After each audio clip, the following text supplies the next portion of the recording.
তোমার মতো প্রিয় বন্ধু যার হৃদয়ে রয়, তার কি আর থাকতে পারে, তার কি আর থাকতে পারে চিন্তা শক্তির ভয়, তোমার মতো প্রিয় বন্ধু যার হৃদয়ে রয়।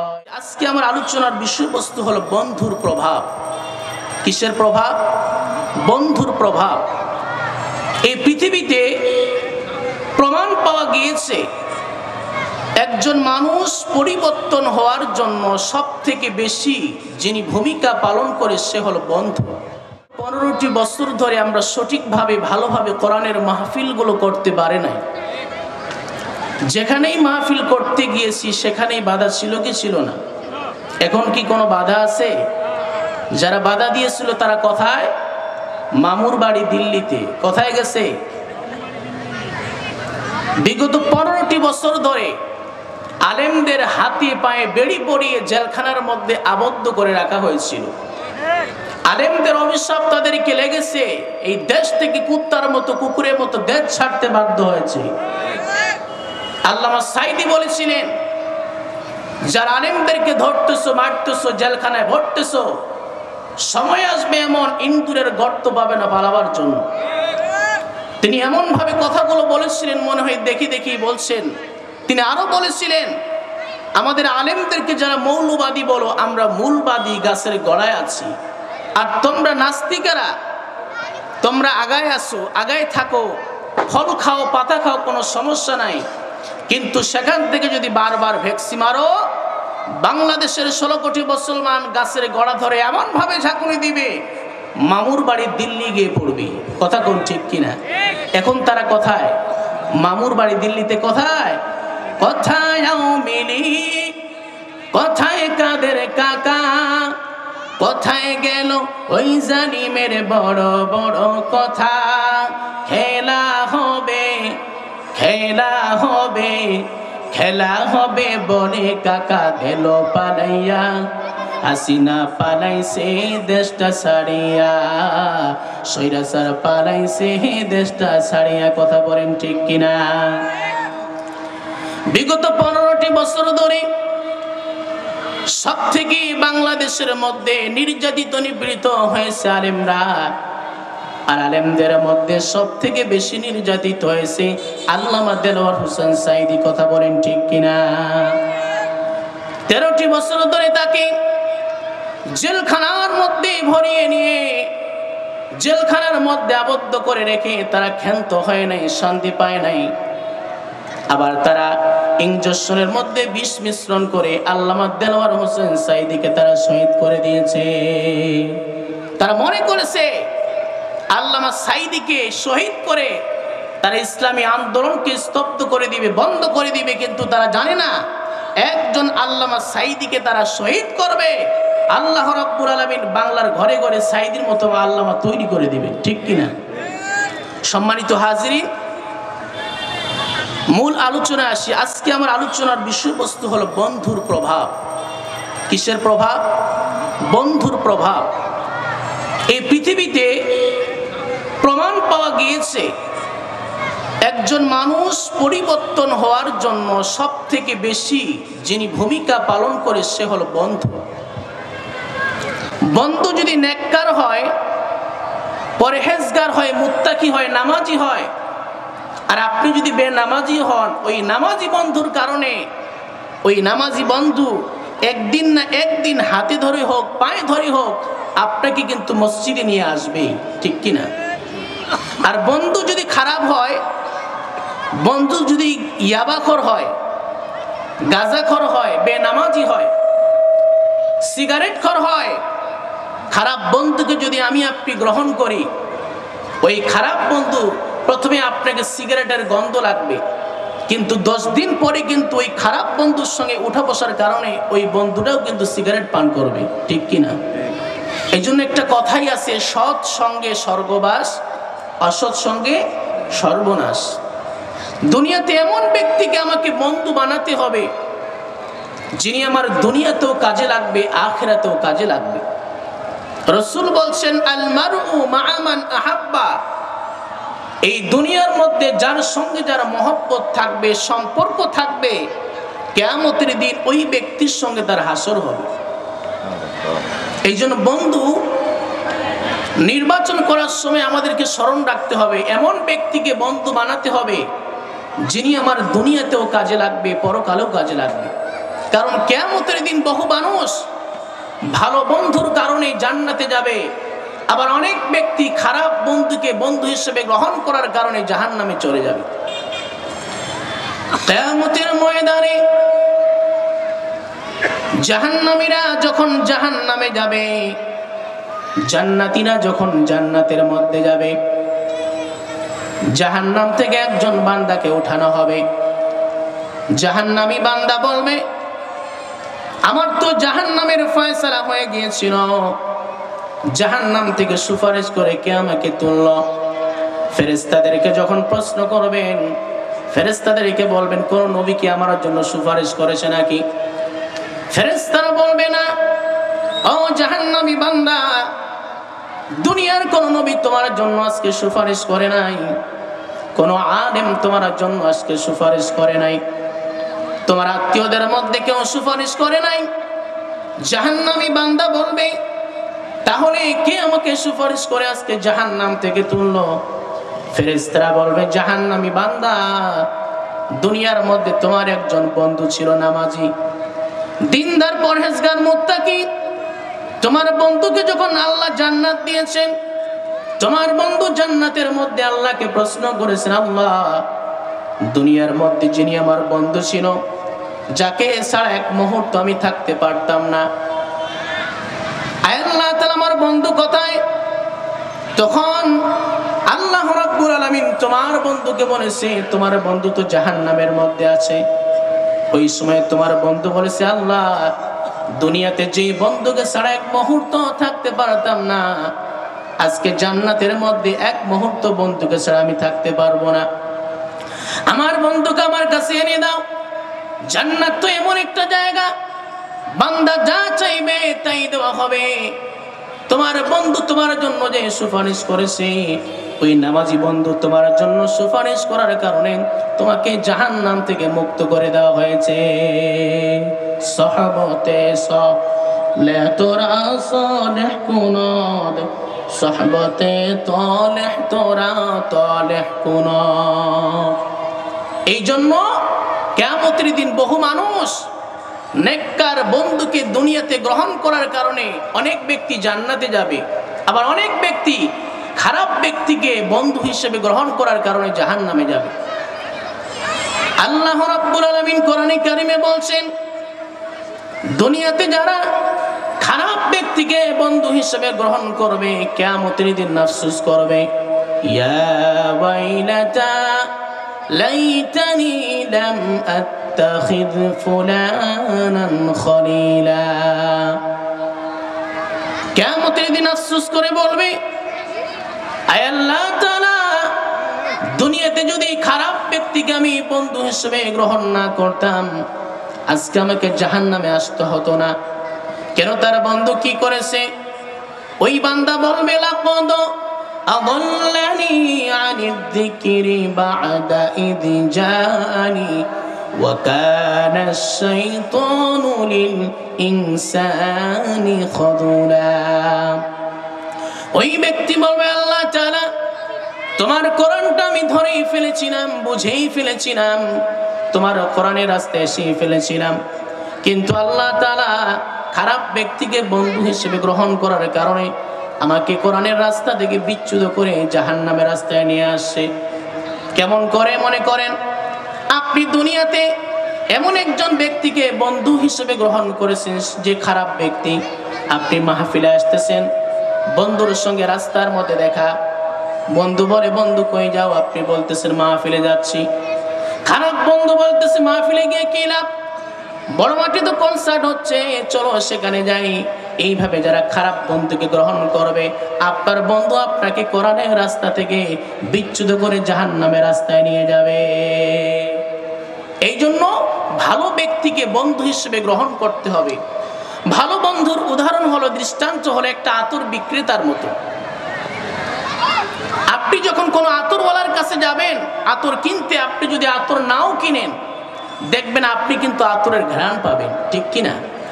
ঠিক তদ্রূপ আপনি যদি নামাজি ব্যক্তিকে বন্ধু হিসেবে গ্রহণ করেন, দিনদার পরেশগার মুত্তাকি বান্দাকে যদি বন্ধু হিসেবে গ্রহণ করেন, আপনি তার কাছে উঠা বসা করলেও আপনি যদি বেনামাজি হন, ওই বন্ধুর কারণে কিন্তু 7 দিন পর আপনি নামাজ ধরবেন।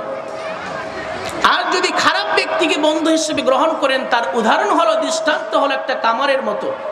আপনি যখন কামারের কাছে যাবেন, দেখবেন কামার, তার কাছে গেলে ওই আগুনের তাপ কিন্তু আপনাকে লাগবে।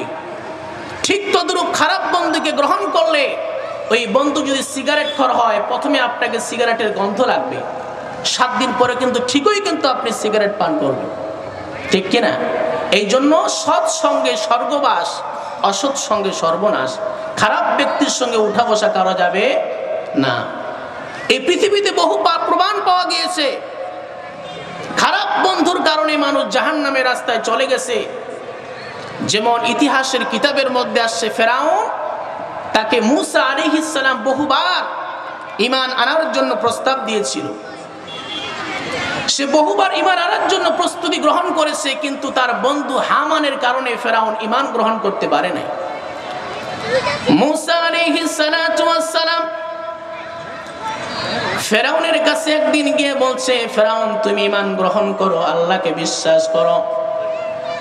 ফেরাউন বলে, মূসা রে, তোমার আল্লাহকে বিশ্বাস করলে আমার লাভ কি, আমার ফায়দা কি?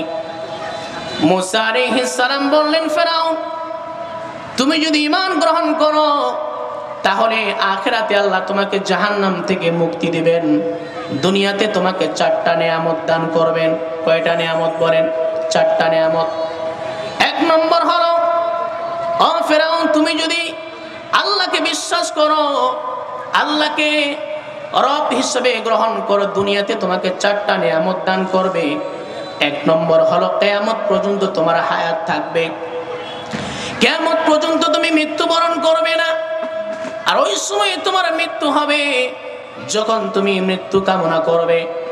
নাম্বার 2 হলো, কিয়ামত পর্যন্ত তোমার বাদশাহী থাকবে, এই বাদশাহীর মসনদ থেকে কেউ তোমাকে সরাতে পারবে না। 3 নম্বর হলো, কিয়ামত পর্যন্ত তুমি যুবক থাকবে, কিয়ামত পর্যন্ত তুমি বৃদ্ধ হবে না। নাম্বার 4 হলো, কিয়ামত পর্যন্ত তুমি কোনোদিন অসুস্থ হবে না। ফেরাউন চিন্তা করলো, মূসা কোনোদিন মিথ্যা কথা বলে না। ফেরাউন বলে, মূসা ঠিক আছে, এই 4টা নেয়ামত যদি আমাকে দেওয়া হয় তাহলে আমি ঈমান গ্রহণ করব, তবে শর্ত হলো আমি আগে পরামর্শ করব। মূসা আলাইহিস সালাম ফেরাউনকে লক্ষ্য করে বলছেন, ফেরাউন সবার সঙ্গে তুমি পরামর্শ করবে, কিন্তু তোমার বন্ধু হামানের সঙ্গে তুমি পরামর্শ করবে না। ফেরাউন চলে গেছে বাড়িতে। আসিয়াকে গিয়ে বলে, ও আসিয়া, প্রাণের স্ত্রী আমার, মূসা আমাকে অফার দিয়েছে, আমি যদি ঈমান গ্রহণ করি দুনিয়াতে আমাকে 4টা অফার দিবে, 4টা নেয়ামত দান করবে, কিয়ামত পর্যন্ত আমার মৃত্যু হবে না, কিয়ামত পর্যন্ত আমার বাদশাহী থাকবে, কিয়ামত পর্যন্ত আমি যুবক থাকবো। নাম্বার 4 হলো, কিয়ামত পর্যন্ত অসুস্থ হব না। আসিয়া আলাইহিস সালাম বলছে, ও আমার প্রাণের স্বামী, এই 4টা নিয়ামত যদি দান করা হয় আর কি লাগে, আপনি শিগগির ঈমান গ্রহণ করুন। এবার এই সংবাদ যখন ফেরাউনের বন্ধু হামান শুনতে পেরেছে, ফেরাউনের সামনে এসে বলছে, বন্ধু আমি শুনলাম তুমি নাকি মূসা রবের উপর ঈমান আনতেছো, এতদিন ধরে তুমি নিজেকে খোদা বলে দাবি করেছো, রব বলে দাবি করেছো, এখন তো তুমি বান্দা হয়ে যাবে, এই দৃশ্য আমি দেখতে পারবো না, তুমি যদি ঈমান গ্রহণ করো আমি হামানকে আগে শিরচ্ছেদ করো। এই কথা যখন বলছি, ফেরাউন তো রেগে ফায়ার হয়ে গেছে। বলে দুনিয়ার মধ্যে আমরা দেখি মানুষেরা এমপির সঙ্গে বন্ধুত্ব করতে চায়, মন্ত্রীর সঙ্গে বন্ধুত্ব করতে চায়, তার কারণ হলো বিপদের সময় কাজে লাগবে। এই দুনিয়াতে কোনো বান্দা যদি আল্লাহকে বন্ধু হিসেবে গ্রহণ করে, ওই বান্দার কবরে, হাসরে, ফুলসিরাতে, মিজানে কোনো প্রবলেম থাকবে না। জোরে কোন ঠিক কিনা? আমি আপনি যখন মায়ের পেটে ছিলাম, পৃথিবীর কোনো মানুষ আমার খানার ব্যবস্থা করে নাই, কোনো ডাক্তার খানার ব্যবস্থা করে দেয় নাই। ওই মায়ের পেটের ভিতরে মায়ের নাভির সঙ্গে খাদ্যের ব্যবস্থা যিনি করে দিয়েছিলেন তিনি হচ্ছেন কে? আবার দুনিয়াতে যখন আসলাম, ভূমিষ্ঠ হলাম, দুনিয়ার কোনো খাবার আমরা খেতে পারবো না, কিন্তু আল্লাহ রাব্বুল আলামিন এমন রব, এমন বন্ধু, 6 মাস আগে মায়ের স্তনের মধ্যে না গরম না ঠান্ডা দুধ প্রস্তুত করে রেখেছেন। জোরে বলি সুবহানাল্লাহ। তোমার মতো প্রিয় বন্ধু যার হৃদয়ে রয়, তার কি আর থাকতে পারে, তার কি আর থাকতে পারে চিন্তা শক্তির ভয়। তোমার মতো প্রিয় বন্ধু যার হৃদয়ে রয়, শিশুকালে মায়ের দুধে বাঁচাও খোদা প্রাণ, মায়ের স্নেহে বেড়ে উঠি তোমার অবদান। বন্ধু হয়ে ভালোবাসা, বন্ধু হয়ে ভালোবাসা ছড়াও জগৎময়। তোমার মতো প্রিয় বন্ধু যার হৃদয়ে রয়, তার কি আর থাকতে পারে, তার কি আর থাকতে পারে চিন্তা মৃত্যুর ভয়। তোমার মতো প্রিয় বন্ধু যার হৃদয়ে রয়। একটু চিৎকার দিয়ে বলেন মারহাবা। আল্লাহ রাব্বুল আলামিনকে যে ব্যক্তি বন্ধু হিসেবে গ্রহণ করবে, আল্লাহ তাআলা বলেন, আলা ইন্না আউলিয়া আল্লাহি লা খাউফুন আলাইহিম ওয়ালা হুম ইয়াহজানুন। জোরে বলি আল্লাহু আকবার। যে ব্যক্তি আল্লাহকে বন্ধু হিসেবে গ্রহণ করবে, ওই বান্দার কোনো ভয় নাই, কোনো টেনশন নাই। জোরে বলি সুবহানাল্লাহ। দুনিয়ার মধ্যে মানুষ কারোর সঙ্গে বন্ধুত্ব হলে একজন বন্ধু আর একজন বন্ধুর কাছে চিঠি পাঠায়। বন্ধু যখন চিঠিখানা পায়, চিঠিখানা পড়ে, নিজে পড়তে না পারলে অন্যের কাছ থেকে কিন্তু পড়ে নেয়। ঠিক কিনা বলেন? ঠিক তদ্রূপ যদি কোনো বান্দা আল্লাহর সঙ্গে বন্ধুত্ব স্থাপন করতে চায়, আল্লাহকে বন্ধু বানাতে চায়, আল্লাহর চিঠি, আল্লাহর দেয়া কোরআন পড়তে হবে, বুঝতে হবে, মানতে হবে। যে ব্যক্তি আল্লাহর কোরআন পড়বে, আল্লাহর কোরআন বুঝবে, সে আল্লাহর বন্ধু হবে। কিন্তু আজকে আমরা কোরআন থেকে মাহরুম হয়ে যাচ্ছি। ঠিক কিনা? আমরা অনেক ভাই আছি কোরআন পড়তেই পারি না, অথচ আল্লাহ রাসূল সাল্লাল্লাহু আলাইহি ওয়াসাল্লাম বলেন, ইন্নাল্লাযী লাইসা ফী জাওফিহি শাইউম মিনাল কুরআন কাল বাইতিল খরব। নিশ্চয়ই যার অন্তরে কোরআন নেই সেটা হলো শূন্য ঘরের মতো। যেই ঘরে কোনো মানুষ বসবাস করে না, সেখানে কে বসবাস করে বলেন তো? ভূত পেত্নী বসবাস করে। ঠিক তদ্রূপ যে বান্দার অন্তরে কোরআন থাকবে না, ওই বান্দার অন্তরে শয়তান বসবাস করে। এই জন্য কোরআন পড়ার দরকার আছে না নাই বলেন? যে ব্যক্তি কোরআন পড়বে না, কোরআন বুঝবে না, কোরআন মানবে না, রব্বুল আলামিন দুনিয়া আখিরাতে তাকে 3টা শাস্তি দিবেন। কয়টা শাস্তি বলেন? রব্বুল আলামিন কোরআনে কারিমে বলছেন, ওয়ামান আ'রাদা আন যিকরি ফাইন্না লাহু মাঈশাতান দানকা ওয়া নাহশুরুহু ইয়াওমাল কিয়ামাতি আ'মা। জোরে বলি আল্লাহু আকবার।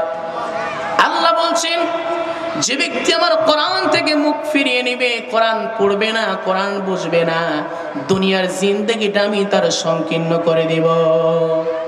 মুফাসসিরিনে কেরাম মাঈশাতান দনকার 2টি অর্থ লিখেছেন। 1 নম্বর হলো, যে ব্যক্তি কোরআনকে পড়বে না, কোরআনকে বুঝবে না, কোরআনকে মানবে না, এই ব্যক্তির দুনিয়ার জীবনটা আল্লাহ এমন সংকীর্ণ করে দিবেন, তার সুখ শান্তি থাকবে না। সুখ দেওয়ার মালিককে বলেন। আমাদের সমাজে বহু মানুষ আছে, টাকা পয়সা ধন দৌলত সব আছে, কিন্তু বাড়ির মধ্যে সুখ নাই। আছে না নাই? কারণ সুখ দেওয়ার মালিক একমাত্র আল্লাহ। দেখবেন টাকা পয়সা সবকিছু আছে, বউ পরকিয়া করে, সন্তান কথা শুনে না, খোঁজ নিয়ে দেখেন তার বাড়িতে কোরআন নাই, এই কারণে তার পরিবার থেকে আল্লাহ সুখ শান্তি তুলে নিয়েছেন। 2 নম্বর হলো মাঈশাতান দনকার। অর্থ মুফাসসিরিনে কেরাম লিখেছেন, যে ব্যক্তি কোরআন পড়বে না, কোরআন বুঝবে না, এই ব্যক্তি যখন মৃত্যুবরণ করবে, কবরে যখন রাখা হবে, কবরটায় সংকীর্ণ করে দেওয়া হবে, এক পাঁজরের হাড় আরেক পাঁজরে ঢুকায় দেওয়া হবে।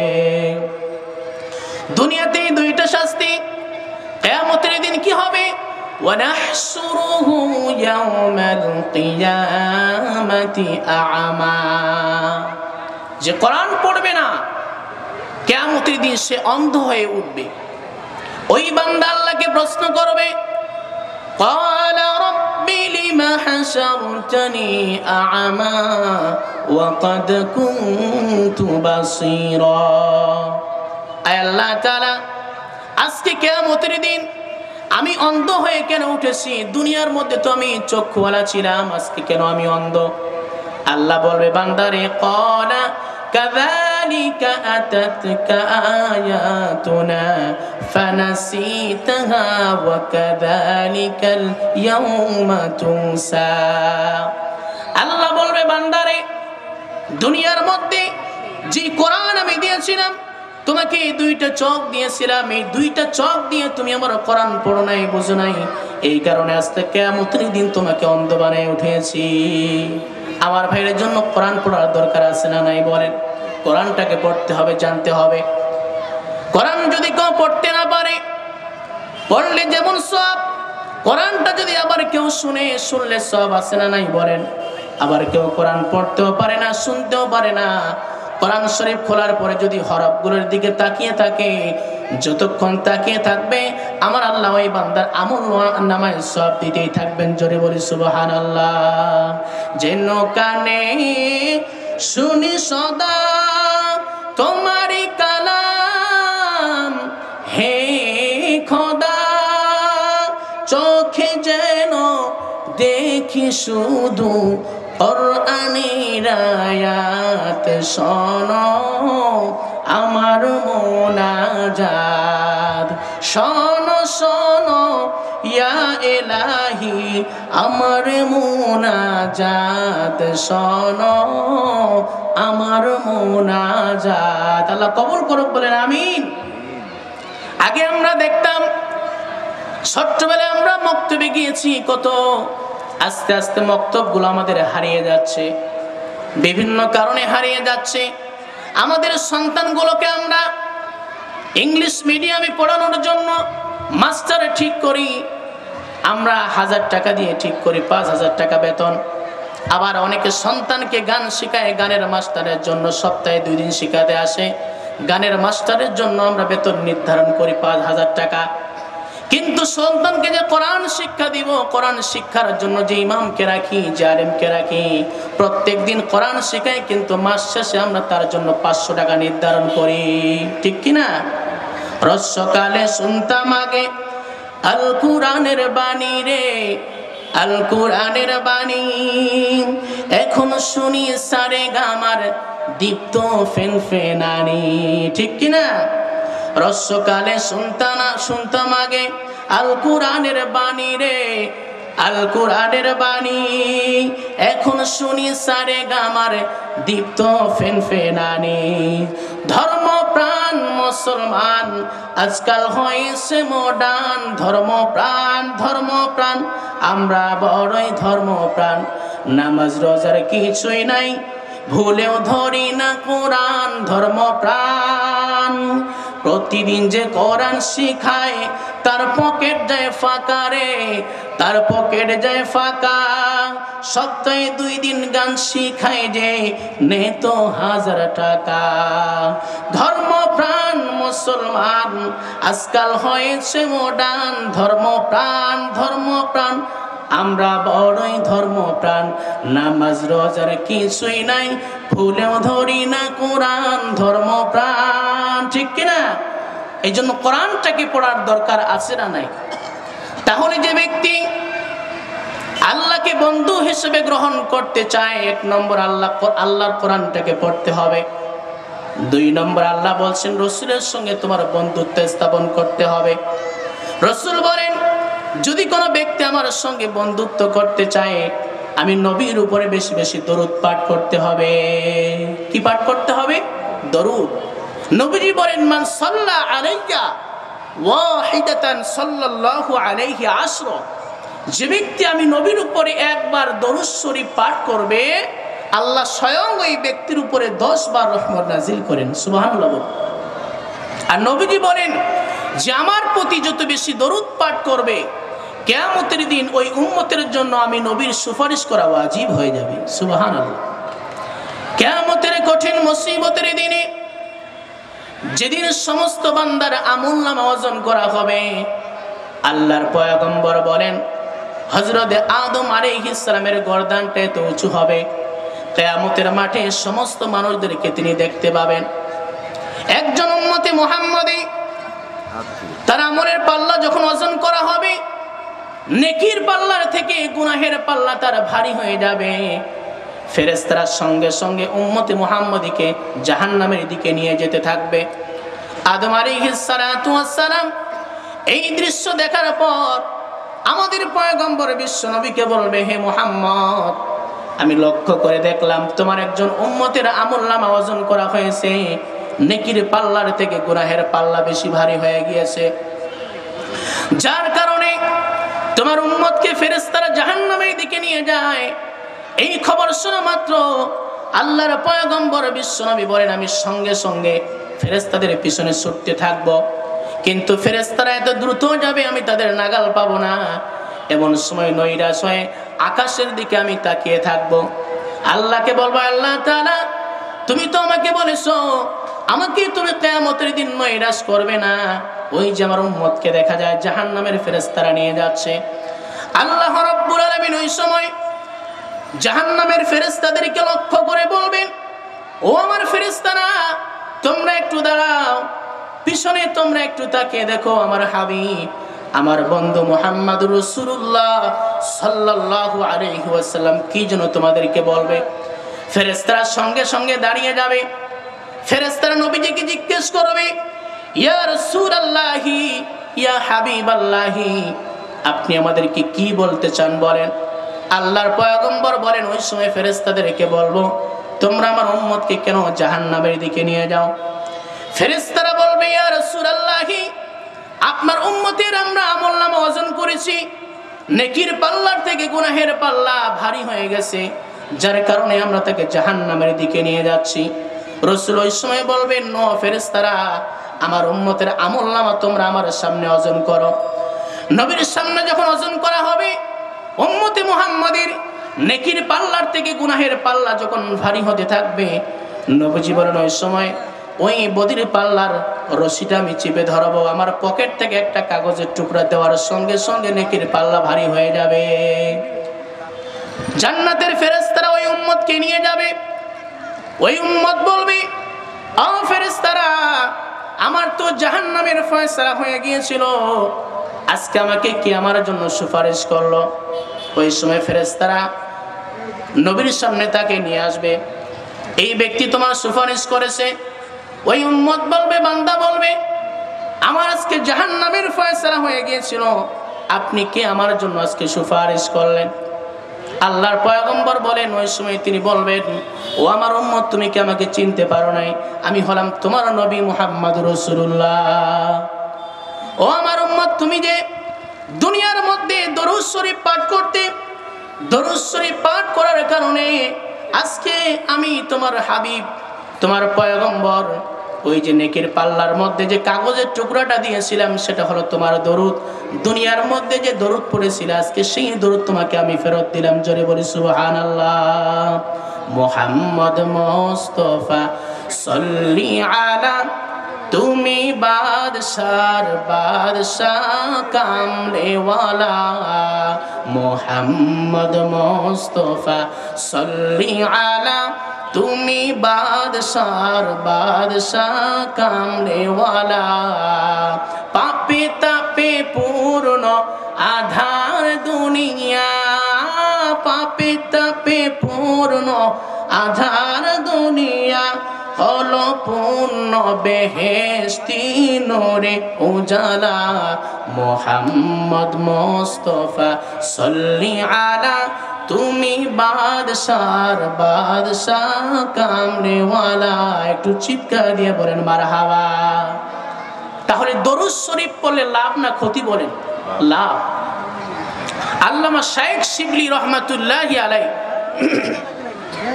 তিনি একটি ঘটনা বর্ণনা করেন। তিনি বলেন, আমি একবার মক্কা শরীফে হজ করতে গেলাম। শাইখ শিবলি রহমাতুল্লাহি আলাইহি বলেন, মক্কা শরীফে হজ করতে গেলাম। হজ করতে গিয়ে কাবা শরীফ আমি তওয়াফ করতেছি। আমার সামনে একটা যুবক তওয়াফ করতেছে, কিন্তু যুবক তওয়াফ করার সময় তার মুখের মধ্যে একটাই শব্দ, একটাই দোয়া, সাল্লাল্লাহু আলাইহি ওয়াসাল্লাম, সাল্লাল্লাহু আলাইহি ওয়াসাল্লাম। শিবলি রহমাতুল্লাহি আলাইহি যুবকটাকে লক্ষ্য করে বলছেন, যুবক, এখানে তওয়াফ করার সময় মানুষ অনেক দোয়া করে, কিন্তু তুমি একটাই দোয়া পড়তেছো, নবীর উপর দরুদ পড়তেছো সাল্লাল্লাহু আলাইহি ওয়াসাল্লাম, কারণটা কি? যুবক বলে, হুজুর, দরুদ শরীফের মধ্যে আমি যত মাহাত্ম্য মর্যাদা পেয়েছি, লাভ পেয়েছি, অন্য দোয়ার মধ্যে এত লাভ আমি পাই নাই। শাইখ শিবলি রহমাতুল্লাহি আলাইহি যুবকটাকে লক্ষ্য করে বলছেন, যুবক, তুমি দরুদ শরীফের মধ্যে কি মাহাত্ম্য মর্যাদা পেয়েছো, লাভ পেয়েছো, তুমি আমার কাছে বর্ণনা করো। যুবকটা বলতেছে, হুজুর, আমি একবার আমার বাবাকে নিয়ে একটা কাফেলার সঙ্গে হজ করতে আসতেছিলাম। আসার সময় মরুভূমির মধ্যে আমার বাবার হঠাৎ করে ইন্তেকাল হয়ে যায়, মৃত্যু হয়ে যায়। মৃত্যুর পরে সমস্ত কাফেলার মানুষরা আমাদেরকে ছেড়ে চলে যায়। আমি এবং আমার বাবা মরুভূমির মধ্যে একাই আমরা আছি। বাবা তো মৃত্যুবরণ করেছে। মৃত্যুর পরে আমি লক্ষ্য করে দেখলাম আমার বাবার চেহারাটা শুকরের আকৃতি হয়ে গিয়েছে। এই দৃশ্য দেখার পরে আমি কান্না শুরু করলাম, টেনশন করলাম যে মানুষরা যখন আমার বাবাকে দেখতে আসবে তখন তো দেখবে শুকরের আকৃতি হয়ে গেছে, মানুষ খারাপ মনে করবে। কারণ মানুষ মানুষকে 3 সময় দেখতে আসে। কয় সময় বলেন তো? 3 সময়। 1 নম্বর, যখন কারো সন্তান হয় জন্মের সময় কিন্তু দেখতে যায়, বাচ্চাটাকে একটু দেখে আসি। 2 নম্বর হচ্ছে বিয়ের সময়, বর কনেকে আমরা দেখতে যাই, নতুন বর দেখতে যাই কি যাই না। 3 নম্বর, যখন কোনো মানুষের মৃত্যু হয় আমরা শেষ দেখাটা দেখে আসি। তো যুবক চিন্তা করতেছে, আমার বাবা মৃত্যুবরণ করেছে, কিন্তু বাবার চেহারা তো শুকরের আকৃতি হয়ে গিয়েছে, মানুষরা দেখতে আসলে তারা কি মনে করবে? এই টেনশন করতে করতে সে ঘুমিয়ে পড়ল। যুবকটা বলে, আমি এই টেনশন করতে করতে কাঁদতে কাঁদতে যখন ক্লান্ত শরীর নিয়ে ঘুমিয়ে পড়লাম, ঘুমের মধ্যে স্বপ্নে দেখি সুন্দর চেহারার একটা মানুষ আমার বাবার পাশে এসে বসলো। লাশের পাশে এসে বসে সুন্দর হাত দিয়ে যখন বলিয়ে দিল, সঙ্গে সঙ্গে বাবার চেহারাটা সুন্দর হয়ে গেল। আমি তখন ওই সুন্দর চেহারাওয়ালা মানুষের পাটা চিপে ধরলাম। ভাই, আপনি কে? এই বিপদের সময়, মুসিবতের সময় আমার পাশে কেউ ছিল না, আপনি এসে দাঁড়ালেন, বাবার চেহারা ভালো করে দিলেন।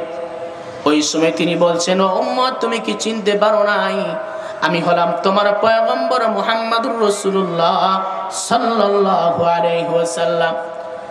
যুবকটা তখন রাসূলকে জিজ্ঞেস করলো, ইয়া রাসূলুল্লাহ, আমার বাবা যে মারা গিয়েছে আপনি কেমনে জানলেন? রাসূল তখন যুবককে লক্ষ্য করে বলছেন, যুবক, তোমার বাবা আমার উপর প্রত্যেকদিন 200 বার করে দরুদ শরীফ পাঠ করত। যেই ফেরেশতা তোমার বাবার দরুদ আমার কাছে পৌঁছে দেয়, আজকে তোমার বাবা মৃত্যুবরণ করার কারণে দরুদ শরীফ পড়তে পারে নাই। আমি যখন ফেরেশতাকে জিজ্ঞেস করলাম আমার ওই উম্মত কি দরুদ শরীফ আজকে পাঠ করে নেয় নাকি, ফেরেশতা তখন বলছে, ইয়া রাসূলুল্লাহ, আপনার যে উম্মত 200 বার করে দরুদ শরীফ পাঠ করত, আজকে তার মৃত্যু হয়ে গেছে, মৃত্যুর কারণে সে দরুদ শরীফ পাঠ করতে পারে নাই। কিন্তু ইয়া রাসূলুল্লাহ, আপনার উম্মত মৃত্যুর পরে তার চেহারা শুকরের আকৃতি হয়ে গিয়েছে। আমি চিন্তা করলাম যে উম্মতটা আমার উপরে প্রত্যেকদিন 200 বার করে দরুদ শরীফ পাঠ করত, আজকে সেই উম্মত মৃত্যুবরণ করেছে, চেহারা শুকরের আকৃতি হয়ে গিয়েছে, আজকে যদি তার পাশে না দাঁড়াই তাহলে কেমন হয়? এই কারণে আমি তোমার বাবার পাশে এসে তোমার বাবার চেহারা আমি ভালো করে দিলাম। বলি সুবহানাল্লাহ। যুবকটা বলে, হুজুর স্বপ্নটা যখন আমার ভেঙে গেল, সত্যি সত্যি দেখলাম বাবার চেহারা সুন্দর আকৃতি হয়ে গিয়েছে। সকালবেলা দেখি হাজার হাজার মানুষ, লক্ষ লক্ষ মানুষ আমার বাবার জানাজা নামাজ পড়ার জন্য আসছে। জানাজা নামাজ পড়ার পরে সমস্ত মানুষদেরকে লক্ষ্য করে বললাম, ব্যাপার কি? আমি তো আপনাদেরকে বলে নাই আমার বাবা যে মারা গিয়েছে, আপনাদেরকে কে খবর দিল? আমি তো কোনো মাইকিং করে নাই, আমি এলান করে নাই, কেমনে আপনারা জানলেন? উপস্থিত সমস্ত মানুষেরা বলছে, হে যুবক, সকালবেলা কে যেন এলান করতেছে, তোমাদের গুনাহগুলো যদি তোমরা মাফ করিয়ে নিতে চাও, ওই জায়গায় একজন বান্দা মারা গিয়েছে, তারা জানাজা নামাজে অংশগ্রহণ করো। যুবকটা বলতেছে, হুজুর দরুদ শরীফের মধ্যে যে মাহাত্ম মর্যাদা পেয়েছে, তো লাভ পেয়েছি, সেই দিন থেকে আমি কোনোদিন দরুদ শরীফ পড়া মিস করে নাই। জোরে বলি সুবহানাল্লাহ। তাহলে দরুদ শরীফ পড়লে লাভ না ক্ষতি? বলেন লাভ।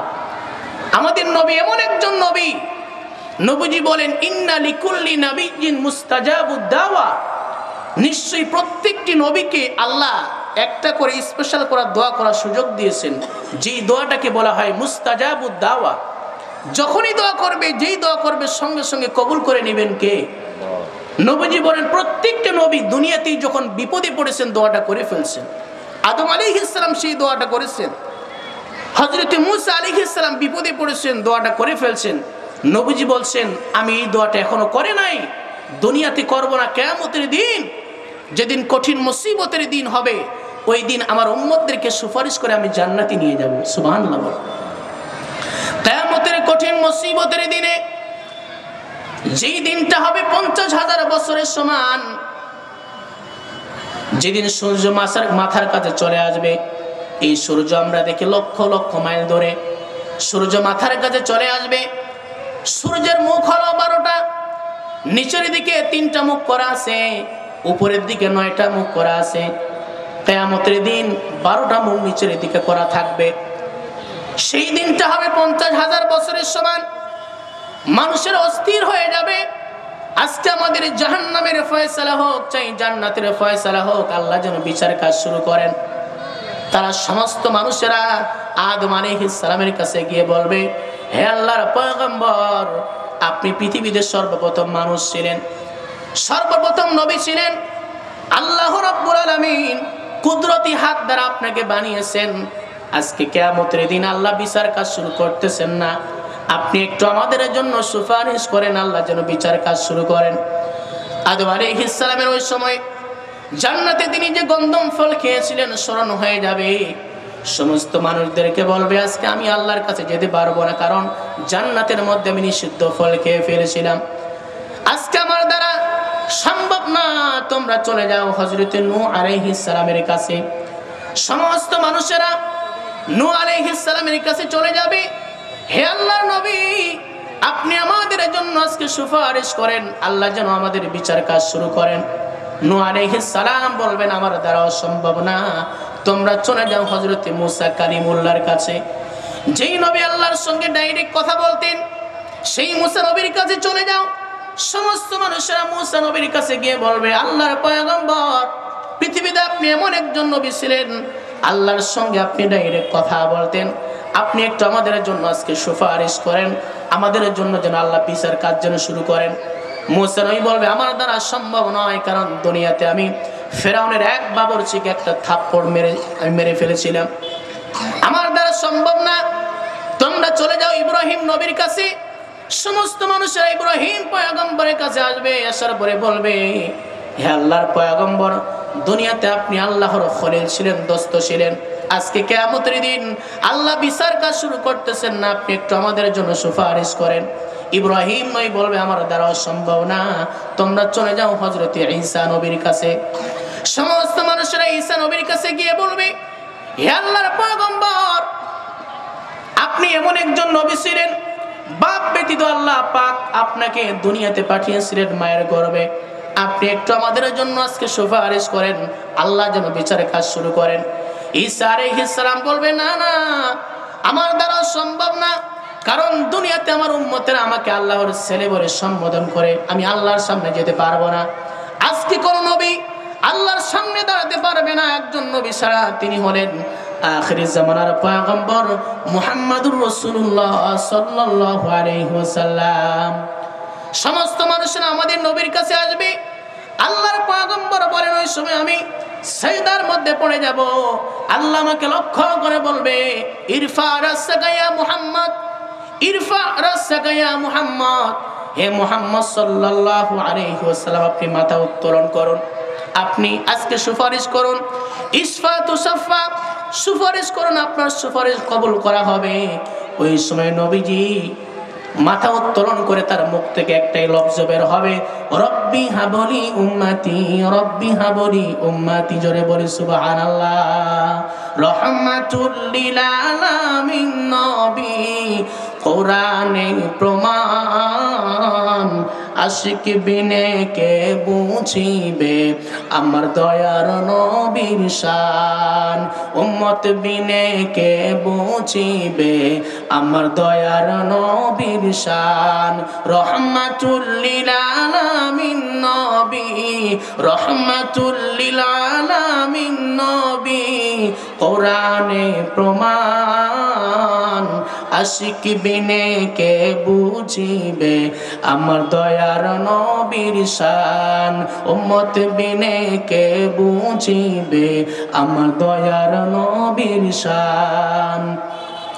নবী আমার মদিনারি বুলবুল, আমার আল্লাহ ভালোবেসে নামটি রাখলেন হাবিবে রাসূল।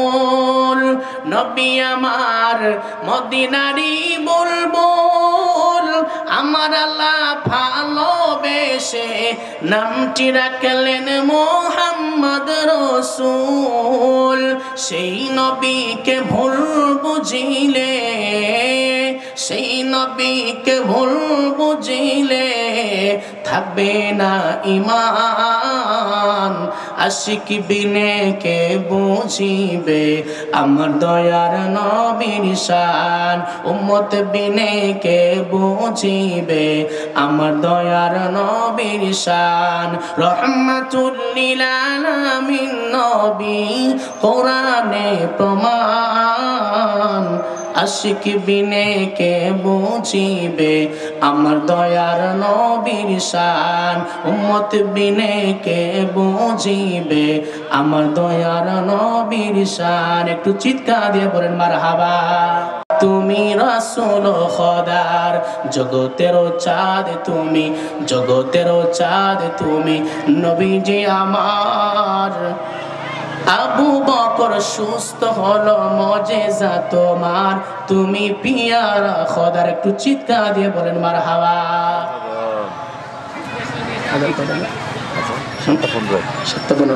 আচ্ছা আচ্ছা, যাই হোক, তাহলে নবীর উপরে বেশি বেশি দরুদ পাঠ করতে হবে। তার সম্পর্ক হবে কার সঙ্গে? নবীর সঙ্গে। এই পৃথিবীতে আল্লাহ বলছেন ইন্নামা ওয়ালিয়ুকুমুল্লাহু ওয়া রাসূলুহু, তোমরা তিনজন ব্যক্তিকে বন্ধু বানাবে। এক নম্বর হচ্ছে আল্লাহ, এক নম্বর কাকে? আল্লাহকে। দুই নম্বর হচ্ছে রাসূলকে। তিন নম্বর হচ্ছে ওয়াল্লাযীনা আমানু, ঈমানদার বান্দাদেরকে। ঈমানদার বান্দাকে যদি আমরা বন্ধু হিসেবে গ্রহণ করতে পারি, কিয়ামতের দিন নবীজি বলেন আল মারউ মা'a মান আহাব্বা, দুনিয়ার মধ্যে যার সঙ্গে যার মহব্বত থাকবে, সম্পর্ক থাকবে, কিয়ামতের দিন ওই ব্যক্তির সঙ্গে তার হাসর হবে। আজকে যদি আমাদের সম্পর্ক ঈমানদার বান্দাদের সঙ্গে থাকে, আলেমদের সঙ্গে থাকে, নবীদের সঙ্গে থাকে, কিয়ামতের দিন তাদের সঙ্গে কিন্তু আমাদের হাসর হবে, ঠিক কি না? নবীজি বলেন মান আহাব্বা সুন্নতি ফাকাদ আহাব্বানি ওয়া মান আহাব্বানি কানা মাই ফিল জান্নাহ। হে আমার উম্মতের, আমি থাকবো না, আমি রাসূলকে ডাইরেক্ট তোমরা ভালোবাসতে পারবে না, কিন্তু শুনে রাখো, যে ব্যক্তি আমার সুন্নতকে ভালোবাসলো সে আমাকে ভালোবাসলো, আর যে আমাকে ভালোবাসলো সে আমার সঙ্গে জান্নাতে থাকবে। জোরে বলি সুবহানাল্লাহ। আল্লাহ আমাদের সকলকে আমাদের জীবনে প্রত্যেকটি ক্ষেত্রে নবীর আদর্শকে গ্রহণ করার তৌফিক দান করুক, বলেন আমিন। ওয়া আখিরু দাওয়ানা আনিল হামদুলিল্লাহি রাব্বিল আলামিন।